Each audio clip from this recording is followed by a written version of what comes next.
Buenas tardes. Hoy día, 22 de abril de 2024, les anunciaremos una noticia muy importante de la actualidad.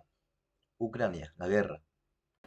Ucrania tras la línea de conflicto. Los primeros días de la guerra de Ucrania, el 24 de febrero de 2022, por la mañana Rusia atacó por aire a las posiciones militares ucranianas, mientras que mandó 1.120.000 soldados a la frontera con Ucrania, entre los que atacaron posiciones ucranianas.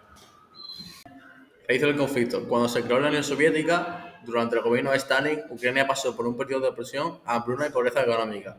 Eso provocó que durante la Segunda Guerra Mundial, tras la llegada de los alemanes a Ucrania, estos se unieran y colaboraran con los alemanes. Tras la derrota de los alemanes de la Segunda Guerra Mundial, los ucranianos sufrieron represiones acrecentando el odio hacia Rusia y a todos los soviéticos. Por esas razones, hubo en Ucrania muchos movimientos prorrusos financiados por Rusia y movimientos fascistas en contra de los rusos. La provincia de Crimea fue tomada por milicianos prorrusos que se decía que fueron enviados por Rusia, ya que Crimea es una provincia estratégica y económica. Rusia movilizó 120.000 soldados a la frontera de Ucrania, ya que quería meterse en la OTAN. El gobierno de Putin alegaba que esos soldados estaban ahí por maniobras militares. Tras una reunión que se celebró con los líderes que no iban a entrar en conflicto, pocas semanas después Rusia atacó. A continuación hablará el profesor José Luis Banchel, el cual nos explicará un poco en general sobre la guerra de Ucrania. ¿Cómo y por qué empezó la guerra? Bueno, veréis, determinar las causas de los conflictos es tremendamente difícil. Nosotros sabemos la información que nos aportan los mass media, los medios de comunicación occidentales.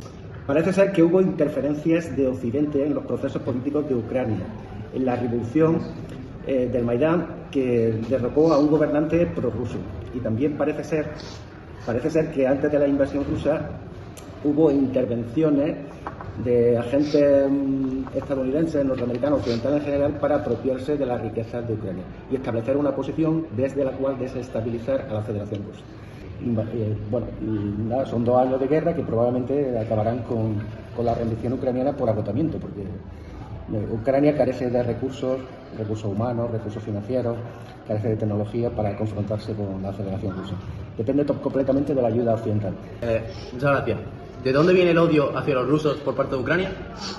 El odio proviene fundamentalmente de que las acciones de los soviéticos. En 1932, para obtener recursos con los cuales financiar la industrialización de la Unión Soviética, Stalin pretende vender todo el grano, toda la producción agrícola de la Unión Soviética, concentrada fundamentalmente en Ucrania y en algunas regiones adyacentes a Occidente. Para vender toda esa producción, pues se hace una expropiación. Se hace una expropiación de la producción, de las tierras, de los aperos y de todos los medios necesarios para producir a los agricultores ucranianos fundamentalmente. Como consecuencia de esa expropiación, pues fallecen aproximadamente, o son asesinados, no que fallecen, son asesinados, pues unos 5 o 6 millones de ucranianos aproximadamente. De ahí que, pues surge un odio visceral de los nacionalistas ucranianos hacia el poder soviético. Bueno, profe, ¿usted cree que Ucrania y Rusia comparten la misma cultura? Sí, tienen puntos en comunes, como puede ser pues, la religión ortodoxa, ciertos de sus habitantes, como puede ser una historia común, como puede ser una lengua muy parecida. El ucraniano es al ruso un poco lo que es el gallego al castellano, digamos que son 2 idiomas muy similares, es un ruso campesino. Evidentemente comparten cultura, de hecho Ucrania es una creación de Lenin, de la revolución bolchevique. Evidentemente hay elementos comunes. ¿Usted cree que la guerra de Rusia está justificada por algún motivo o por una cosa? Como he dicho al principio, la causa es la seguridad de la Federación Rusa. Rusia no quiere interferencia en su proceso de ascenso al poder mundial, que ya no va a centrarse exclusivamente en los Estados Unidos, que pronto va a ser superado por China, y que Rusia quiere ser un polo más de poder. Y tiene recursos más que suficientes para conseguir ese poder.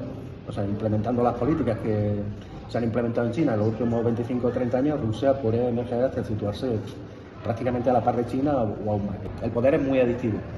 Entonces, pues si había interferencias desde Ucrania para socavar esas aspiraciones legítimas de Rusia, y Rusia ha actuado, para mí ha actuado de mala manera, porque tenía que haber intentado presentar a la opinión pública occidental esa evidencia, que afectaban a su seguridad, como no lo ha hecho porque según ellos no, bueno, estarían vetados por la prensa occidental, pero yo creo que siempre se pueden buscar causas, se pueden buscar caminos. Y con eso hubiese legitimado en cierta medida la actuación, en cierta medida, si es que una guerra es legitimable, pero bueno, si se trataba de con ello evitar otro conflicto mayor, pues bueno, casi se puede entender, ¿no? La política internacional es así de fría y así de inhumana, es así. Muchas gracias, José Luis Albancher. Tengo mucho que agradecerle. Y bueno, aquí se termina nuestra noticia. Muchas gracias y muy buenas tardes.